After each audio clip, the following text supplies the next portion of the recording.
Kami dari kelompok 3 yang beranggotakan Rizky Awalia, Herman Yosef Wisnu Kristanto, dan Siti Lainun Yusrina akan mempresentasikan tentang teori kritis.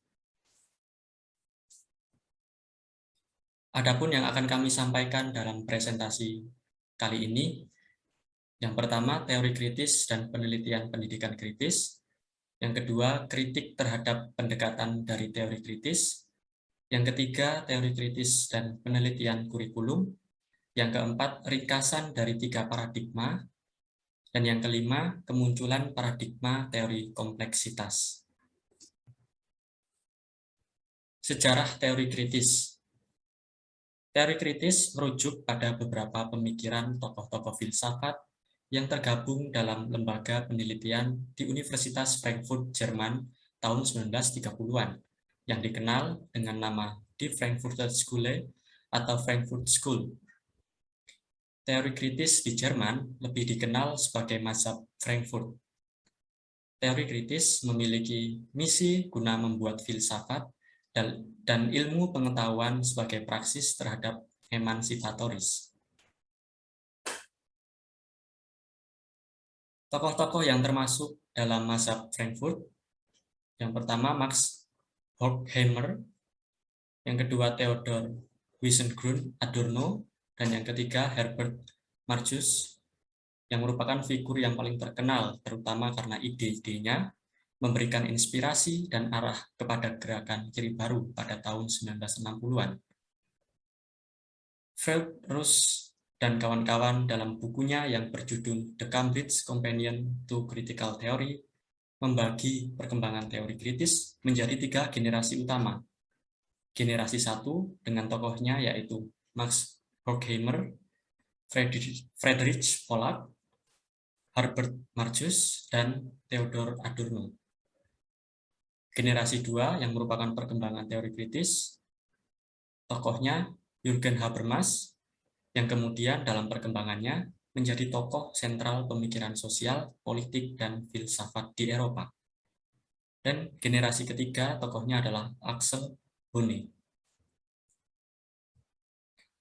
Untuk subbab yang pertama, teori kritis dan penelitian pendidikan kritis akan saya sampaikan sendiri.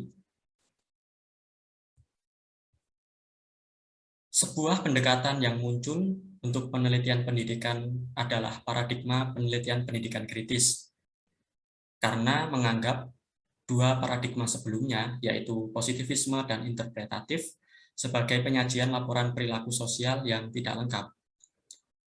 Para ahli teori kritis juga berpendapat bahwa paradigma positivisme dan interpretatif pada dasarnya adalah teknis, lebih berusaha untuk memahami situasi yang ada, bukan mempertanyakan atau mengubahnya. Sedangkan teori kritis memiliki tujuan bukan hanya untuk memahami situasi dan fenomena, tetapi untuk mengubahnya. Habermas menyusun rumusan pengetahuan di sekitar kepentingan kognitif. Yang pertama, kepentingan teknis yang terkait dengan positivisme. 2, kepentingan praktis terkait dengan interpretatif. Dan yang ketiga, kepentingan emansipatoris terkait dengan teori kritis. Teori kritis juga memiliki metodologi penelitiannya sendiri, yaitu khususnya kritik ideologi dan penelitian tindakan.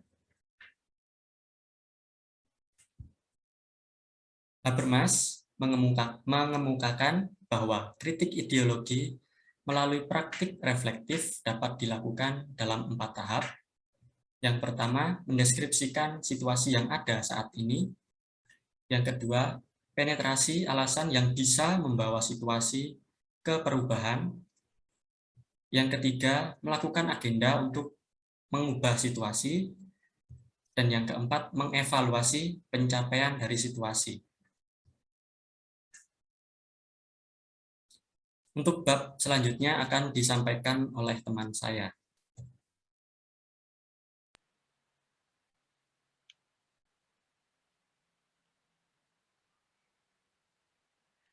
Yang kedua yaitu tentang kritik terhadap pendekatan dari teori kritis.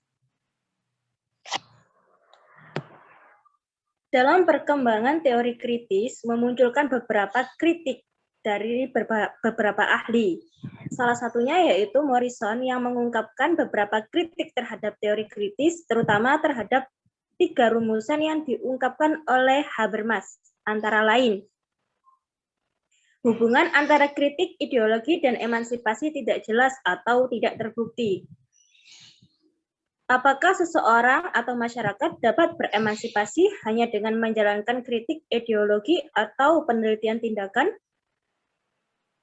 Dan apakah seseorang harus membawa pengetahuan hermeneutik ke dalam ilmu positivis dan sebaliknya untuk membuat makna satu sama lain dan untuk menilai status mereka sendiri? Lebih lanjut, Morrison juga berpandangan mendasar bahwa teori kritis memiliki agenda politik yang disengaja, dan bahwa tugas peneliti bukanlah untuk menjadi ideolog atau memiliki agenda, tetapi untuk tidak memihak, tidak tertarik, dan objektif. Lacombe juga mempertanyakan penerimaan teori kebenaran konsensus yang menjadi dasar karya Habermas. Dia berpendapat bahwa karya Habermas diam tentang perubahan sosial dan tidak lebih dari spekulasi. Selanjutnya, tentang bab teori kritis dan penilaian kurikulum. Perkembangan teori kritis juga berpengaruh terhadap pengembangan kurikulum pendidikan sekolah. Teori kritis sesuai dengan rumusan pengembangan kurikulum yang terkenal yang digagas oleh Tyler. Dalam pengembangan kurikulum, yaitu antara lain, yang pertama adalah objektif atau apa tujuan pendidikan yang harus dicapai sekolah.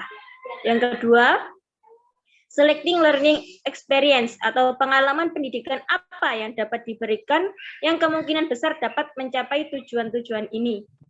Yang ketiga, organizing learning experience atau bagaimana pengalaman pendidikan ini dapat diatur secara efektif.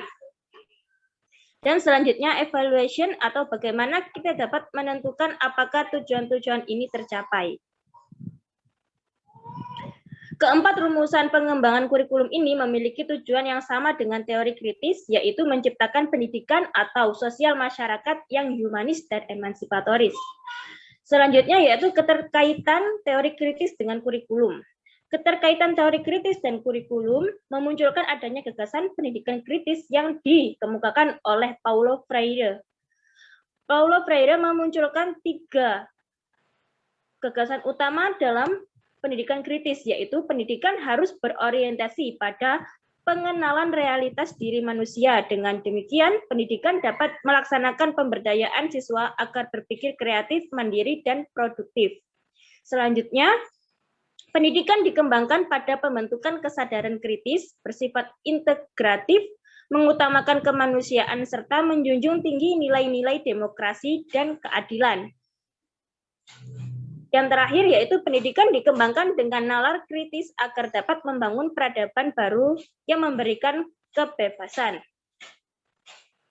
Pendidikan kritis itu merupakan paradigma pendidikan yang menerapkan pola kritis, kreatif, dan aktif kepada siswa dalam menempuh proses pembelajaran. Dengan kata lain, pendidikan kritis adalah suatu proses pendidikan yang hendak memanusiakan kembali manusia yang telah mengalami dehumanisasi akibat dari pengaruh mazhab positivisme. Keterkaitan dari kritis dengan kurikulum itu tidak hanya menekankan pada satu sisi aspek saja, tetapi menekankan pada pengembangan guru dan juga pengembangan siswa. Guru dalam pendidikan kritis harus memiliki ciri-ciri sebagai berikut, yaitu guru bukan satu-satunya sumber belajar, guru membiarkan kesempatan pada siswa untuk berpikir, guru menggunakan teknik bertanya untuk memancing siswa, guru mengusahakan agar siswa dapat mengomunikasikan pemahaman mereka, dan dari sini diharapkan guru mampu membuat siswa dapat belajar dengan mudah dan terdorong oleh kemauannya sendiri. Dan pengembangan siswa dalam pendidikan kritis, yaitu siswa ditempatkan sebagai manusia aktif dan memiliki modal kapasitas awal. Siswa bukan sebagai bejana yang hanya bisa diisi, tapi juga mampu memecahkan permasalahan yang ada pada lingkungannya. Dalam hal ini, Pola relasi antara guru dan siswa adalah partner dan tidak bersifat dominatif. Untuk selanjutnya akan disampaikan oleh kawan saya.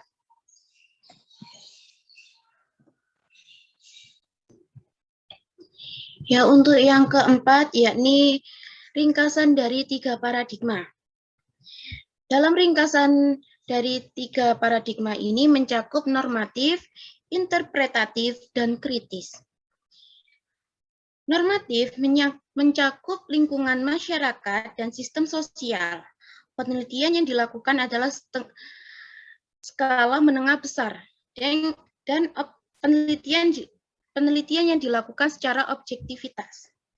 Penelitian yang dilakukan dari segi luar, dan penjelasan perilaku mencari sebab akibat dengan asumsi konsep diterima begitu saja. Dan konstruksi kepentingan secara teknis. Untuk paradigma interpretatif itu mencakup lingkungan individu, yang dimana peneliti yang dilakukan adalah skala kecil dan subjektivitas, pemahaman tindakan atau makna daripada penyebab, dan hal yang dilakukan itu begitu saja, dan kepentingan praktis. Sedangkan paradigma yang ketiga yakni paradigma kritis, yang dimana mencakup lingkungan masyarakat, kelompok, dan individu. Penelitian yang dilakukan adalah secara kecil dan kolektivitas. Pemahaman yang didapat adalah memahami, menginterogasi, mengkritisi, mengubah tindakan dan minat. Menginterogasi dan mengkritisi hal yang wajar, dan mementingkan kepentingan emansipatoris. Berikutnya yakni munculnya teori paradigma kompleksitas. Paradigma keempat yang muncul dalam pendidikan penelitian adalah teori kompleksitas. Teori kompleksitas melihat dunia dalam cara-cara yang putus dengan sebab akibat yang sederhana, model, prediktabilitas linier, dan diseksi pendekatan untuk memahami fenomena menggantikan mereka dengan organik, non-linier, dan holistik pendekatan. Di sini istilah kuncinya adalah umpan balik atau keterhubungan atau pengorganisasian diri.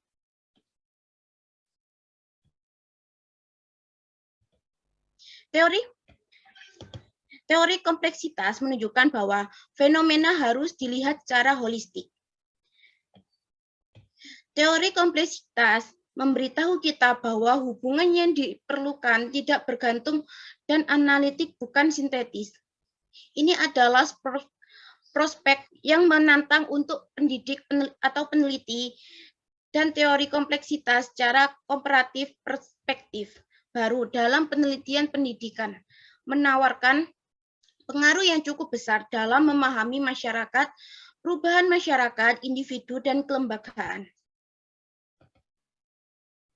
Dalam mengatasi holisme atau sudut pandang keseluruhan, teori kompleksitas menyarankan kebutuhan akan metodologi, studi kasus, tindakan penelitian, dan bentuk penelitian partisipatif didasarkan dalam banyak cara pada iterasionis akun kualitatif.